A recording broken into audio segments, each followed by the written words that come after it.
अस्सलाम गाइस, कैसे आप लोग। तो यार इस वीकली गॉसिप्स में काफी टाइम बाद एक तो हम वीकली गॉसिप्स बना रहे हैं। तो इस वीकली गॉसिप्स में हम पेट्रोल की कीमत के बारे में बात करेंगे जो भी रिसेंटली बहुत कम और लोग बड़े खुश हो रहे हैं, लेकिन मैं आपको इसकी रियलिटी बताता हूँ कि असल में आपको कितना चूना लगाया गया। और दूसरा ये कि वर्ल्ड कप शुरू हो गया और अगेन आपको पता है कि इस वर्ल्ड कप में जो फुटबॉल थे वो पाकिस्तान की तरफ से बन के गए और कहीं भी इसका चर्चा नहीं हो रहा। इन दो चीज़ों के बारे में इस वीकली गॉसिप्स में हम बात करेंगे। चलिए शुरू करते हैं। लेकिन आपको पता है कि यार जंग का समा था, अमेरिका और ईरान आपस में कुत्ते की तरह आपस में लगे हुए थे। अमेरिका कहता है कि जी हम तुम्हारी सेंड बजा देंगे, तो ईरान ने काफी अच्छा स्टांस लेकर उन्होंने स्ट्रेट ऑफ हॉर्मूज बंद कर दी। अब जो स्ट्रेट ऑफ हॉर्मूज है वो काफ़ी आप समझ एक चौक पॉइंट है दुनिया के जो तेल का जो रूट है, क्योंकि दो तेल के बहुत बड़े कंट्रीज यानी कि आपका अरब और आपका ईरान भी एक बहुत बड़ा तेल प्रोड्यूसिंग कंट्री है, लेकिन मसला है कि वो ब्लैक लिस्टेड है।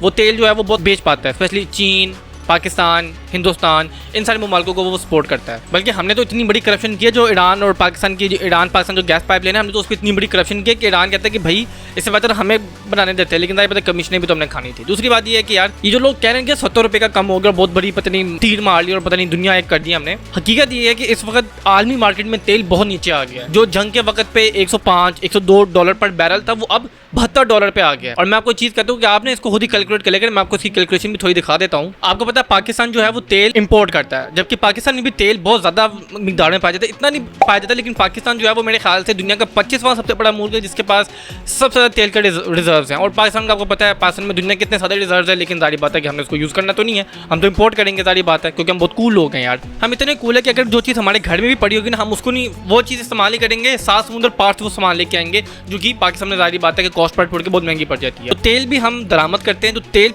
पर बैरल जो है, इसलिए आपने देखोगे कि तेल की जो प्राइस है ना वो हर महीने फ्लक्चुएट होती रहती है। जबकि ईरान में देखें, सऊदीया में देखें, इवन वेनेजुएला जैसे ममालिक में आप देखें, उधर तेल की प्राइस एक जैसी रहती है, क्योंकि ये तेल अगर एक्सपोर्ट ना करें तो ये अपनी ज़रूरत के लिए इस्तेमाल कर लेते हैं। दुनिया में जो क्रूड ऑयल यूज हो रहा है वो $72 का है। अब आपको और ये पर बैरल होता है। मैं आपको चीज़ बता दूं, दुनिया में ना पर बैरल के हिसाब से तेल बिकता है। पास नहीं गरीब मुल्क तो वो लीटर के हवाले से आ जाता है कि यार एना लीटर पा दे, बल्कि हम तो लीटर भी नहीं करते, हम तो कहते हैं 500 पा दे। $72 पर बैरल पे आ गया, तो एक बैरल में 159 लीटर्स होते हैं। ये आप सिंपल कैलकुलेशन देख लें।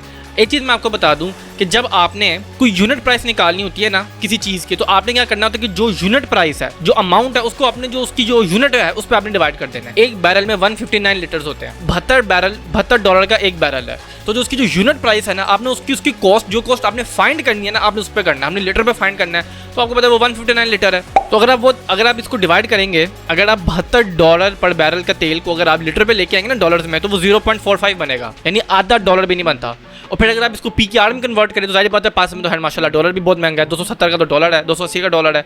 तो इसको अगर आप पाकिस्तान की जो करंट रेट है उस पर मल्टीप्लाई भी करेंगे तो सिर्फ 126 रुपया बनता है। और हम कितने का खरीद रहे हैं? 300 का। और अभी ये 70 रुपया कम, यानी अभी आप देखें तकरीबन 165 रुपये की हम सिर्फ लेवी दे रहे हैं। यानी अभी भी जो एक्चुअल कीमत है वो 125 रुपये की है, 128 रुपये की है, तो अभी भी हम 162 रुपये का हम लेवी दे रहे हैं। यानी एक्चुअल कीमत से भी हम उसका तकरीबन आप समझ लें 130 टाइम्स हम ज्यादा दे रहे हैं, क्योंकि अभी ये कम हुआ है। और आगे सुनने में आया कि आगे कोई इम्कान नहीं पेट्रोल का कम होने का। आपने चीज देखी कि क्यों नहीं कम होनी, क्योंकि यार FBR को एक नया टारगेट मिल गया है। एक ये कि चलान कर लो लोगों का, उससे पैसे कमा लो, और दूसरा टैक्स की लेवी पे ले लो आप। और इसके साथ एक और चीज इंप्लाइड होती है कि जब पेट्रोल की कीमतें बढ़ती है, हर चीज कीमत बढ़ जाती है, खाना पीना, बिजली, पानी, हर चीज। लेकिन आपने चीज नोट की होगी कि अगर पेट्रोल 70 रुपया कम हुआ है, 60-70 रुपया, बिजली का रेट उधर का उधर ही है, खाने पीने की चीजें भी उधर की उधर ही। मतलब खाने पीने की चीजें, मतलब अगर आप देख लें 360 से 300 रुपये में अगर आप लेट्स सपोज 30% डाउनग्रेड हुआ है, तो 30% डाउनग्रेड बिजली की कीमतों में भी होना चाहिए था, बाकी चीज़ों में भी होना चाहिए था, उधर हुआ नहीं। क्यों? वो आप सबको पता है कि यार सबने अपने अपने खाते खोल के रखे हुए हैं। तो आपकी ये हालत है कि अभी भी जो एक्चुअल कॉस्ट है ना पेट्रोल की वो 130 रुपये, हम चले आप 130 रुपये कर लें, नानागढ़ की भी कितना पेट्रोल होना चाहिए था? 200 रुपया बहुत है यार। यानी 130 रुपये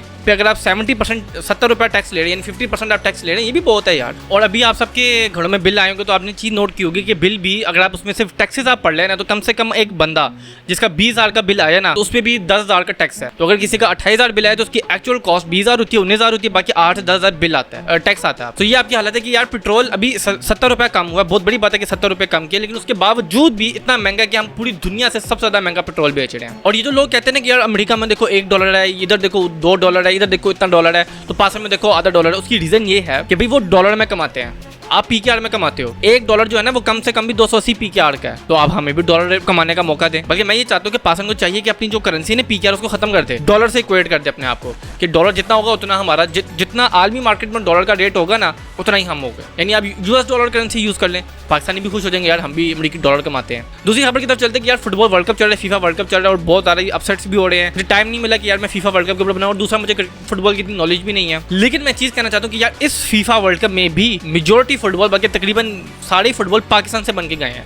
और ये आपने देखा होगा तकरीबन 80 से 90 से एक शिफ्ट आया है। अगर आप लास्ट 10 वर्ल्ड कप्स आप देखें ना, तो सिर्फ एक वर्ल्ड कप चाइना ने फुटबॉल बना के दिया और एक ने मेरे हाथ से सिंगापुर ने बना के दिए थे, ये ताइवान ने। उसके बाद तकरीबन अगले लास्ट 10 में से 8 वर्ल्ड कप पाकिस्तान ने फुटबॉल बना के दिए। और आप देख लें कहीं कोई इसकी खबर है, ठीक है पाकिस्तान फुटबॉल नहीं खेलता और लग रहा है कि अगले 400 साल तक पाकिस्तान फुटबॉल नहीं खेल पाएगा। लेकिन उसके बावजूद मैं एक सवाल पूछता हूँ, हमारी जो गवर्नमेंट है, या स्पेशली आपने देखा कि साल 2 साल पहले यही जो हमारी गवर्नमेंट थी ये गई थी फीफा के पास और इन्होंने डील साइन अप की थी कि फीफा अगला जो फीफा वर्ल्ड कप है उसके लिए भी पाकिस्तान फुटबॉल बना के देगा। मेरा सवाल ये है, हम छोटी से छोटी चीज को ऐसे पब्लिश करके देते जैसे पता नहीं दुनिया में ये कर दिया है, इसके ऊपर क्यों नहीं हम पब्लिसिटी कर रहे, इसको मार्केट क्यों नहीं कर रहे, इसको रब क्यों नहीं करके दुनिया की सबसे बड़ी जो लीग है, स्पोर्टिंग लीग है, उसको उसका जो फुटबॉल है, जो मेन आइटम है वो पाकिस्तान बना के देता है। आप ना बुलाओ रोनाल्डो मेसी को, आप बाकी प्लेयर्स को बुला लो यार, नॉर्वे के वो जो हालैंड है या बाकी जो, उनको बुलाओ पाकिस्तान, उनको सियालकोट का विजिट कराओ, उनको दिखाओ भाई इस तरह हम फुटबॉल बनाते हैं। फीफा के साथ पार्टनरशिप करो, फीफा भेजेगा रोनाल्डो मेसी को, क्यों नहीं आएगा रोनाल्डो मेसी, उनको भेजे पाकिस्तान को दिखाएं कि यार जैसे आपने देखा होगा इंडिया में ये जब ऑस्ट्रेलियन क्रिकेटर्स आते हैं स्पेशली स्टीव स्मिथ वगैरह,